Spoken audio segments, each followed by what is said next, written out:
ಎಲ್ರಿಗೂ ನಮಸ್ಕಾರ ಪ್ರೇಕ್ಷಕರೇ, ನಾನು ನಿಮ್ಮ ಕೃಪಾ. ಎಷ್ಟೋ ಬಾರಿ ನಮ್ಮ ಜೀವನದಲ್ಲಿ 35 ವರ್ಷ ಆದರೂ ನಮಗೆ ವಿವಾಹ ಇಲ್ಲ, ಅಥವಾ ಮನೆಯಲ್ಲಿ ಶುಭ ಕಾರ್ಯಗಳು ನಡೀತಾ ಇಲ್ಲ, ಅಥವಾ ಯಾರೋ ವಧು ಕಡೆಯವರು ಅಥವಾ ಹುಡುಗಿ, ವಧು ಅಂದರೆ ಹುಡುಗಿನೇ, ಹುಡುಗ ತಪ್ಪಿದರೆ ಹುಡುಗಿ ಕಡೆಯವರು ಬಂದು ಕೇಳ್ಕೊಂಡು ಹೋಗ್ತಾ ಇದ್ದಾರೆ. ಆದರೂ ನಮಗೆ ಮದುವೆ ಫಿಕ್ಸ್ ಆಗ್ತಾ ಇಲ್ಲ. ಯಾಕೋ ಇದ್ದಕ್ಕಿದ್ದಂಗೆ ಮನೆಯಲ್ಲಿ ಒಂಥರ ಭಯ ಆಗ್ತಾ ಇದೆ, ಅಥವಾ ಒಂಥರ ಜೀವನದಲ್ಲಿ ಒಂದು ಆಸಕ್ತಿನೇ ಇಲ್ಲ, ಒಂಥರ ವಿರಕ್ತಿ ಉಂಟಾಗ್ತಾ ಇದೆ, ಮನೆಯಲ್ಲಿ ಒಂಥರ ಆತಂಕಗಳು ಉಂಟಾಗ್ತಾ ಇದೆ, ಮನೆಯಲ್ಲಿ ಏನೋ ಒಂದು ನಡೀತಾ ಇದೆ, ಅಥವಾ ಮನೆಯಲ್ಲಿ ಇದ್ದಕ್ಕಿದ್ದಂಗೆ ಏನೋ ಒಂದು ಶಬ್ದಗಳು ಬರ್ತಾ ಇದೆ, ಅಥವಾ ಏನೋ ಒಂಥರ ಆಗುಂತಕ ಗ್ರಹ ಬಾಧೆ ಅಂತ ನಾವು ಹೇಳ್ತೀವಿ. ಅಂದರೆ ವಿಸಿಬಿಲಿಟಿ ಇರಲ್ಲ, ಕಣ್ಣಿಗೆ ಕಾಣದೇ ಇರುವ ರೀತಿಯಲ್ಲಿ ಏನೋ ಒಂದು ಸಮಸ್ಯೆಗಳಾಗ್ತಾ ಇದೆ, ಅಥವಾ ವಿವಾಹದಲ್ಲಿ ಏನೋ ಭಯ ಆಗ್ತಾ ಇದೆ, ವಿವಾಹದಲ್ಲಿ ಆತಂಕ ಆಗ್ತಾ ಇದೆ ಅಂತ ಹೇಳಿದಂತಹ ಸಂದರ್ಭದಲ್ಲಿ ಇವತ್ತು ನಾನು ಹೇಳುವಂತಹ ಈ ಪರಿಹಾರವನ್ನು ಮಾಡಿ ಅಂತ ಹೇಳ್ತೀನಿ.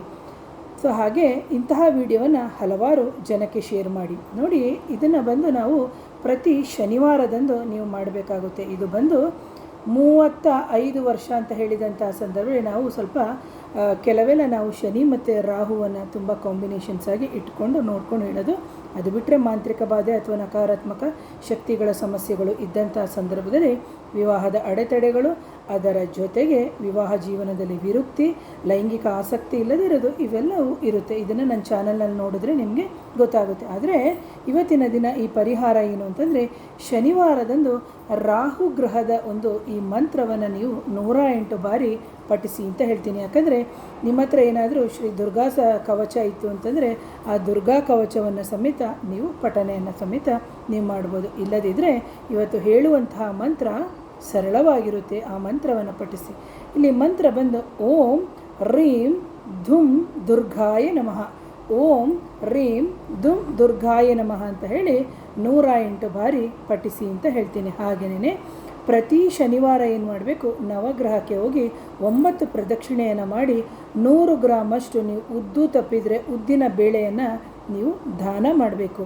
ಇಲ್ಲಿ ಬಂದು ಇದನ್ನು ದಾನವಾಗಿ ಕೊಡುವಂತಹ ಸಂದರ್ಭ ಅದರ ಜೊತೆಗೆ ಒಂದು ಗ್ರೇ ಕಲರು ಅಥವಾ ಕಪ್ಪು ಬಣ್ಣ ಅಥವಾ ಗ್ರೇ ಕಲರು ಅಥವಾ ಸಿಮೆಂಟ್ ಬಣ್ಣ ಅಂತ ಹೇಳ್ತೀವಿ, ಆ ಥರ ಒಂದು ವಸ್ತ್ರದಲ್ಲಿ ನೀವು ಇಟ್ಕೊಂಡು ಆ ಕಾಳುಗಳನ್ನು ದಾನವಾಗಿ ಕೊಡಿ. ಇಲ್ಲ ಮೇಡಮ್, ನಮಗೆ ದಾನ ಕೊಡೋಕ್ಕೆ ಆಗ್ತಾ ಇಲ್ಲ ಅಂತ ಹೇಳಿದಂಥ ಸಂದರ್ಭದಲ್ಲಿ ನೀವು ಕೆಲಸ ಮಾಡುವಂತಹ ಜಾಗದಲ್ಲೇ ಉದ್ದಿನ ವಡೆಯನ್ನು ನಿಮ್ಮ ಕೆಲಸಕ್ಕಿಂತ ಕೆಳಗಡೆ ಕೆಲಸ ಯಾರಿರ್ತಾರೆ ಅಥವಾ ನಿಮ್ಮ ಸ್ನೇಹಿತರಿಗೂ ಸಮೇತ ಉದ್ದಿನ ವಡೆಯನ್ನು ಕೊಡ್ಬೋದು.